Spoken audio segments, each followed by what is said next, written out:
Teaching walkthroughs, questioning and feedback.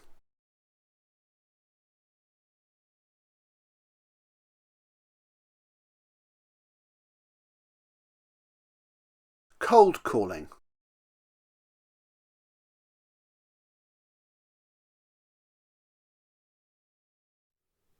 Cold calling is a core questioning technique which comes from Doglemov's Teach Like a Champion.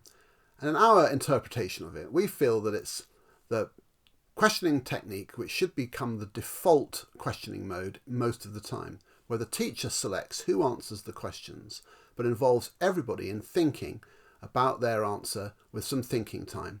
And it's a question of looking around the room, engaging everybody, and selecting, based on your knowledge of your class, who you want to respond at any given time, so that everyone has a chance to think and feels involved, that it could be them that answers. And this makes sure that you avoid the scenario where with a hands up or a calling out default mode, some students can just opt out and not really participate, and you tend to have a few students who dominate the exchanges.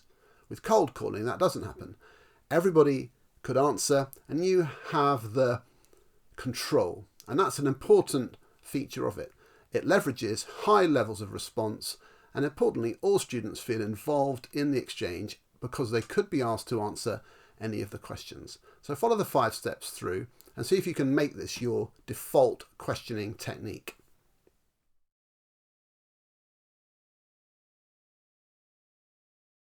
Think, pair, share.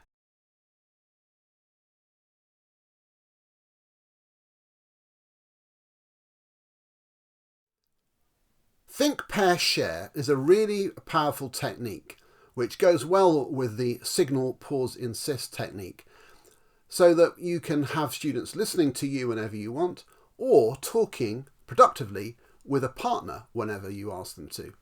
The think, pair, share steps include the idea that the student should have a specific goal for their discussion, so they are aiming towards something in the exchanges they're having, and a time limit to that, so they know how long they've got to formulate their answers. And that gives a kind of energy and dynamism and a focus to those exchanges. Think, pair, share also allows you to circulate in and amongst the students as they're discussing things, to pick up on the sorts of things they're saying, which can often provide quite important insights into the misunderstandings or the successes that they are having. And importantly, it gives all students a chance to rehearse vocabulary as one of the techniques for deliberate vocabulary development. In a pair, if they're asked to use words and rehearse them, everyone is practicing saying those words. So there are lots of reasons for using think, pair, share, and these 5 steps walk you through the way to make it a successful feature of everyday practice in your classroom.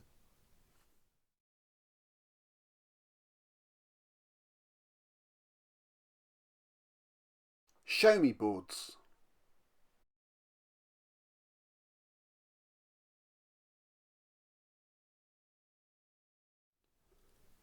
Show me boards is a technique for using mini whiteboards or boards that are actually called show me boards as part of your questioning repertoire. Lots of teachers will say they have access to these boards, and that's obviously the first step. So you need everyone in the class to have a mini whiteboard that they can write on with a dry white pen that they can erase. And obviously that's something which you need to have organised. However, even where teachers say they have these things, our experience is that teachers don't always use them as routinely as they could or as effectively as they could. So it's important to know how to use the whiteboards for maximum effect. And the key thing we stress is to use them as providing feedback to you as the teacher, rather than it being an assessment tool per se.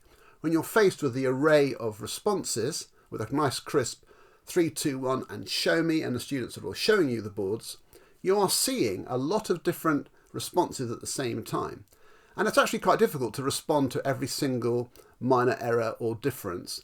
But what you can get is a general sense of the range of ideas, the level of success, and that then informs your next steps in your teaching. So do I go on? Do I reteach some aspects? Are there some specific examples amongst the responses that are worth highlighting to the whole class? So that's really how they work best.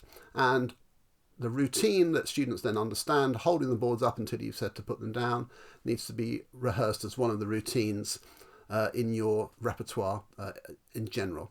So show me boards are a really powerful technique to use to get a great hit of feedback to you as the teacher. And if you have that in mind, I think you use them more successfully than otherwise.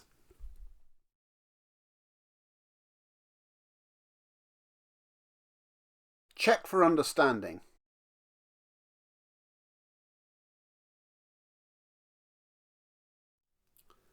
Check for understanding is probably one of the core techniques in the whole of the walkthroughs series. It's the same as the idea expressed in Rosenshine's Principles of Instruction. And there, he makes a clear distinction between the act of saying to somebody, have you understood? Which invites a possible answer of yes or no. And the alternative, which is, what have you understood? And as soon as you're asking, what have you understood? You have a student volunteering some ideas that they think represent a correct answer or their understanding or their set of ideas. And that's really useful information. And then if you do that with 2, 3, 4 students, you get material to inform you as to whether to go on or go back. Differences between answers are often very, very instructive. If you don't check for understanding, the tendency is for teachers to assume understanding, to assume that students' sort of silence is indicative of their contentment and they're happy to go on. Or even the rhetorical, is everyone okay with that? And the students sort of just say yes. Whereas checking for understanding is much more insightful. It's about getting answers from students telling you what they know, and this tells you a lot more as a teacher. So we strongly advocate that check for understanding, which for some teachers is quite a big shift in their practice, becomes an embedded routine, and it does require some effort. So the steps there help you walk through that, and we really think this is an important one to apply the ADAPT strategy to really focus on it and embed it into your routines.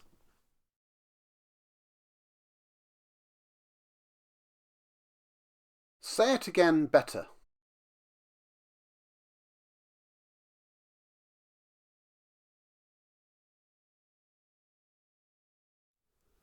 Say it again better is the name of a questioning technique which invites students to improve the quality of their answers, whilst also giving them confidence that their first offerings are acceptable.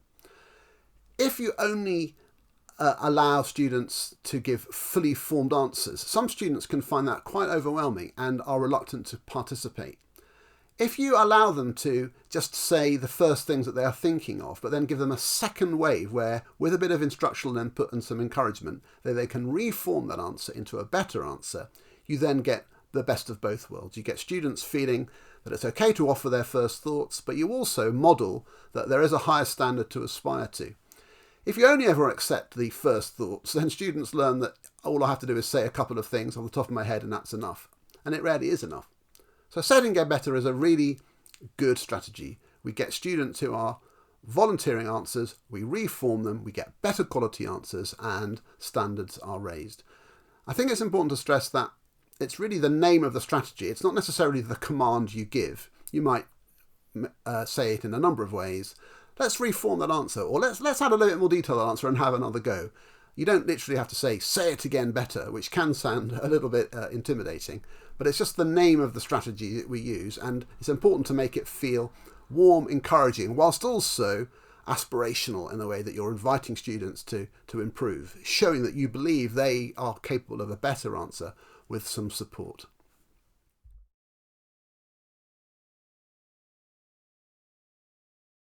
Probing questions.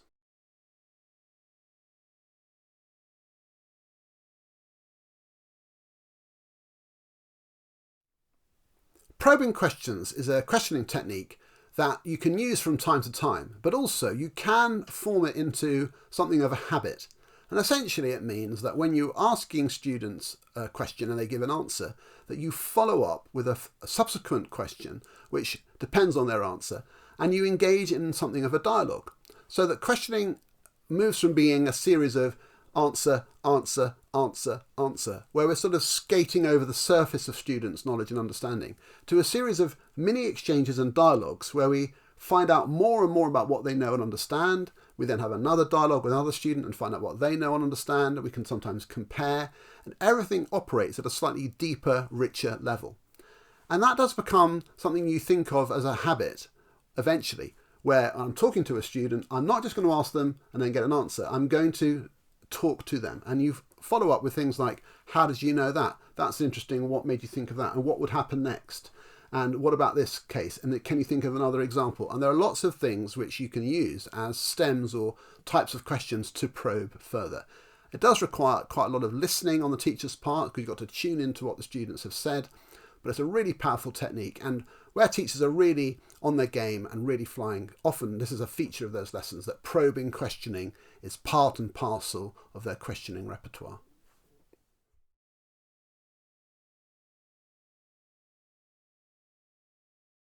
Process questions.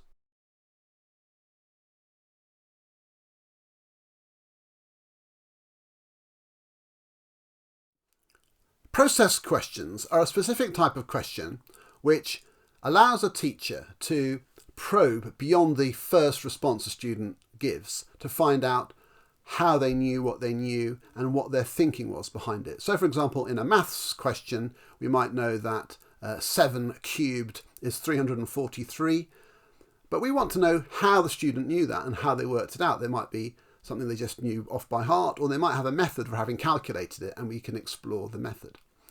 Rosenshine says that more effective teachers typically ask process questions, whereas less effective teachers don't ask any at all. So it isn't something which we can just take for granted.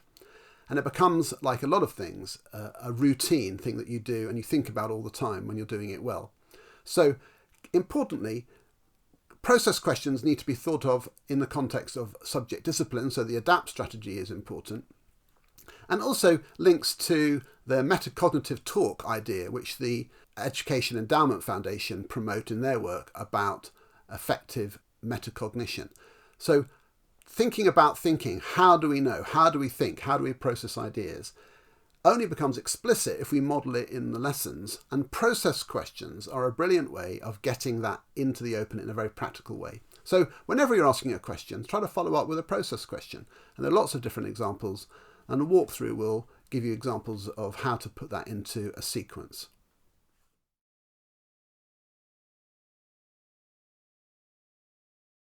Feedback that moves forward.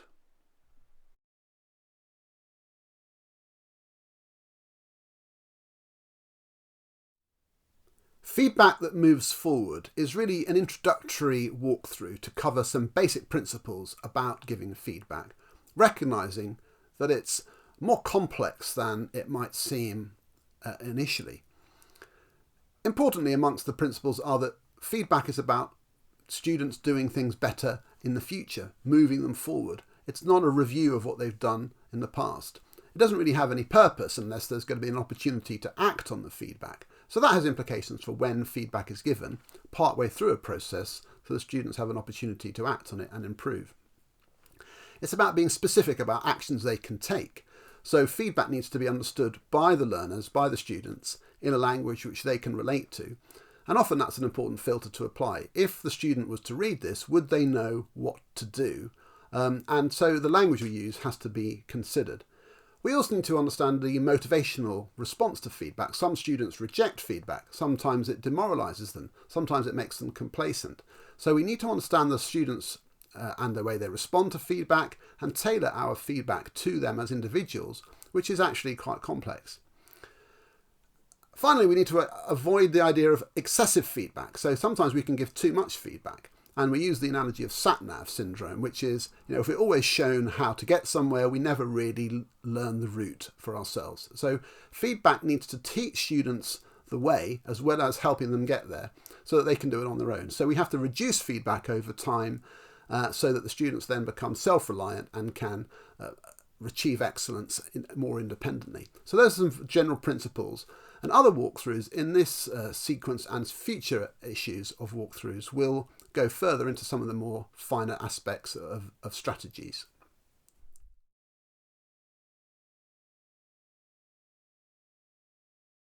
Feedback as actions.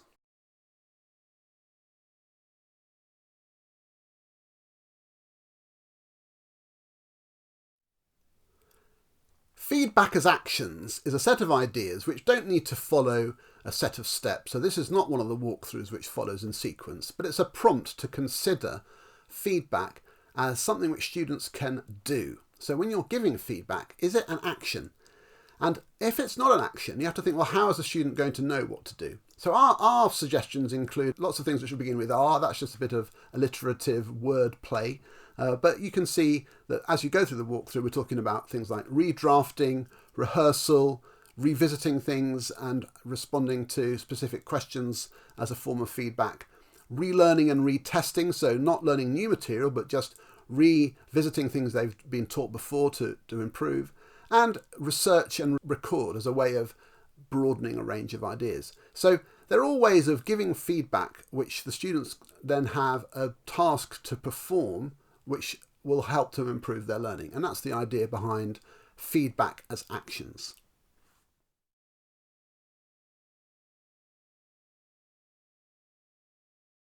Whole class feedback.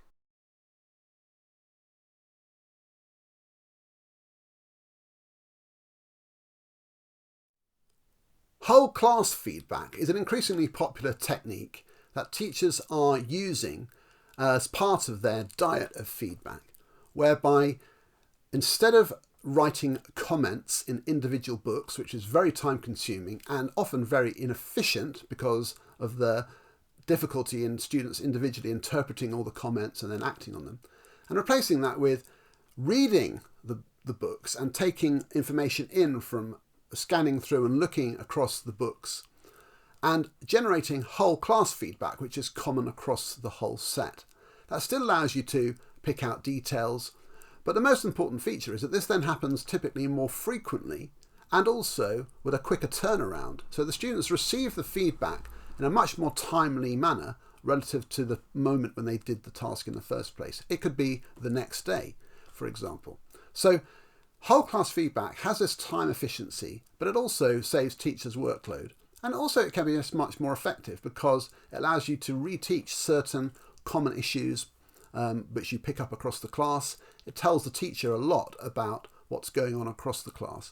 And because you then explain the feedback in giving it, the students are hearing it explained together rather than having to interpret the messages that took a lot of time to write in their books. So there's lots of reasons for developing whole class feedback as a routine, and important to adapt that for your context, but importantly to always view it as part of a repertoire of feedback. It's not a total replacement for marking, but it actually does replace quite a lot of marking which is ineffective for something much more effective and time efficient.